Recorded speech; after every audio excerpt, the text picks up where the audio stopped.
नमस्कार। अगर आप बिहार में एक सॉलिड सरकारी नौकरी का सपना देख रहे हैं तो भाई कान खोलकर सुनिए, क्योंकि एक जबरदस्त खबर है। आज हम बात करने वाले हैं बीएसएससी यानी बिहार कर्मचारी चयन आयोग की, एक ऐसी मेगा भर्ती के बारे में जो सच में गेम चेंजर हो सकती है। ये मौका ऐसा है ना जिसे मिस करना मतलब बाद में पछताना। सोचिए जरा, 23,175। हाँ, आपने सही सुना, 23,175 वैकेंसीज।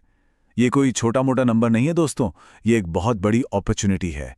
मतलब हजारों लाखों लोगों के लिए सरकारी नौकरी का दरवाजा एक साथ खुल गया है। तो चलिए इस पूरे प्रोसेस को ना स्टेप बाय स्टेप तोड़कर समझते हैं। हम शुरू करेंगे इससे कि आखिर ये भर्ती है क्या, फिर देखेंगे जरूरी डेट्स, कौन अप्लाई कर सकता है, सिलेक्शन कैसे होगा, और हाँ, सबसे जरूरी कौन से डॉक्यूमेंट्स तैयार रखने हैं और फॉर्म ऑनलाइन कैसे भरना है, सब कुछ कवर करेंगे। तो सबसे पहला सवाल, आखिर ये बीएसएससी इंटर लेवल अपॉर्चुनिटी है क्या? देखिए, आसान शब्दों में ये एक भर्ती है। इसका एडवर्टाइजमेंट नंबर है 02-2023A, जिसके जरिए बिहार सरकार अपने अलग अलग डिपार्टमेंट्स में क्लर्क और दूसरे इंटर लेवल पोस्ट भरने जा रही है। अच्छा, कई लोगों के मन में ये आ रहा होगा कि ये इंटर लेवल का क्या मतलब है। बहुत सिंपल है। इंटर मतलब इंटरमीडिएट यानी 12th पास।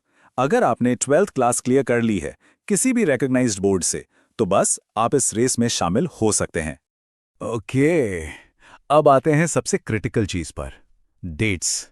इन्हें अपने फोन के कैलेंडर में, दीवार के कैलेंडर में, जहां भी हो अभी के अभी मार्क कर लीजिए, क्योंकि एक डेडलाइन मिस हुई तो ये पूरा मौका हाथ से निकल जाएगा। तो ध्यान से सुनिए, एप्लीकेशंस 15 अक्टूबर 2025 को शुरू हो चुके थे। लेकिन एक गुड न्यूज है, अगर आप अभी तक अप्लाई नहीं कर पाए हैं तो टेंशन की बात नहीं, लास्ट डेट एक्सटेंड हो गई है। जी हां, अब आप 29 जनवरी 2026 तक फॉर्म भर सकते हैं। एग्जाम की डेट अभी नहीं आई है, वो बाद में अनाउंस होगी। इसका मतलब तैयारी के लिए पूरा टाइम है। ठीक है, तो डेट्स क्लियर हो गए। अब अगला बड़ा सवाल, कौन कौन अप्लाई कर सकता है, यानी कि एलिजिबिलिटी क्या है और फीस कितनी लगेगी? चलिए ये भी क्लियर कर लेते हैं। जैसा कि हमने अभी बात की, सबसे पहली और सबसे बेसिक रिक्वायरमेंट क्या है? 12th पास। बस आपने इंडिया के किसी भी मान्यता प्राप्त बोर्ड से इंटरमीडिएट यानी 12th किया हुआ है तो आप पहला लेवल पार कर चुके हैं। अब बात करते हैं एज की। देखिए, मिनिमम एज है 21 साल और मैक्सिमम एज अलग अलग कैटेगरी के लिए अलग अलग है, जैसे 37, 40 या 42 साल तक। और हाँ, सरकारी रूल्स के हिसाब से जो एज रिलैक्सेशन मिलता है वो यहां भी मिलेगा। और फीस की बात करें तो एक और अच्छी खबर है, एप्लीकेशन फी बहुत ही मामूली रखी गई है। जनरल हो, ओबीसी, एससी, एसटी या फिर किसी भी कैटेगरी की महिला उम्मीदवार, सबके लिए सिर्फ 100 रुपए, और ये आप आराम से online debit card, credit card या नेट बैंकिंग से पे कर सकते हैं। चलिए मान लेते हैं आपने फॉर्म भर दिया, अब आगे क्या? वो कौन सा रास्ता है जो आपको सीधा सरकारी कुर्सी तक ले जाएगा? मतलब सिलेक्शन प्रोसेस क्या है, इसको समझना आपकी तैयारी का पहला स्टेप है। पूरा सिलेक्शन प्रोसेस मोटा मोटा 3 हिस्सों में बटा हुआ है। स्टेप 1, एक रिटन एग्जाम, इसे क्लियर करना है। स्टेप 2, अगर एग्जाम क्लियर हो गया तो आपके सारे डॉक्यूमेंट्स चेक होंगे, जिसे कहते हैं डॉक्यूमेंट वेरिफिकेशन। और स्टेप 3, एक फाइनल मेडिकल एग्जामिनेशन। बस इतना ही। अब यहां पे एक बहुत जरूरी टिप, ऑनलाइन फॉर्म भरने बैठने से पहले ही अपने सारे डॉक्यूमेंट्स एक जगह इकट्ठे कर लीजिए।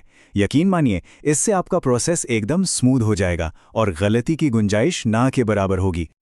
तो तैयार हैं? चलिए फटाक से एक नजर डालते हैं उस चेकलिस्ट पर, देखते हैं कि कौन कौन से कागजात आपको अपने पास रेडी रखने हैं। तो ये रही आपकी लिस्ट। सबसे पहले एक रीसेंट पासपोर्ट साइज फोटो। ध्यान रखिएगा, इसका बैकग्राउंड या तो व्हाइट हो या कोई हल्का रंग। फिर आपके सिग्नेचर का स्कैन, आपकी 12th की मार्कशीट या सर्टिफिकेट, एक आईडी प्रूफ जैसे आधार कार्ड या पैन कार्ड, और हाँ, अगर आप रिजर्वेशन कैटेगरी में आते हैं तो आपका कास्ट सर्टिफिकेट और डोमिसाइल सर्टिफिकेट भी जरूरी है। और अब सबसे आखिरी और सबसे इंपॉर्टेंट हिस्सा, फॉर्म ऑनलाइन भरना कैसे है। चलिए मैं आपको स्टेप बाय स्टेप बताता हूं ताकि आपसे कोई भी गलती ना हो। प्रोसेस बहुत सिंपल है।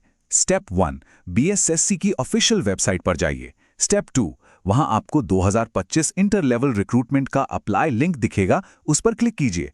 स्टेप 3, अपनी सारी डिटेल्स, पर्सनल जानकारी, सब कुछ एकदम ध्यान से और सही सही भरिए। स्टेप 4, और ये सबसे जरूरी है, फीस पे करने से पहले पूरे फॉर्म को एक बार डबल चेक जरूर कर लीजिए। स्टेप 5, जब सब ठीक लगे तब ऑनलाइन फीस पे कीजिए। और आखिरी स्टेप 6, फॉर्म को फाइनल सबमिट करके उसका प्रिंट आउट निकाल लीजिए। और ये जो आखिरी बात है ना, इसे हल्के में मत लेना। प्रिंट आउट ऑफिशियल नोटिफिकेशन में भी साफ साफ लिखा है कि फाइनल सबमिट किए गए फॉर्म का प्रिंट आउट निकालकर अपने पास जरूर रखें। यह आपके लिए आगे का सबसे बड़ा प्रूफ है। तो दोस्तों, ये थी बीएससी इंटर लेवल रिक्रूटमेंट 2025 की A to Z जानकारी। हजारों पद, एक सुनहरा मौका, अब फैसला आपको करना है। सवाल बस इतना सा है, क्या ये आपके लिए सही रास्ता है? सोचिए और अपना अगला कदम उठाइए। मेरी तरफ से सभी को ऑल द वेरी बेस्ट। हमारे चैनल को सपोर्ट करने और वीडियो के अंत तक बने रहने के लिए आपका बहुत बहुत धन्यवाद।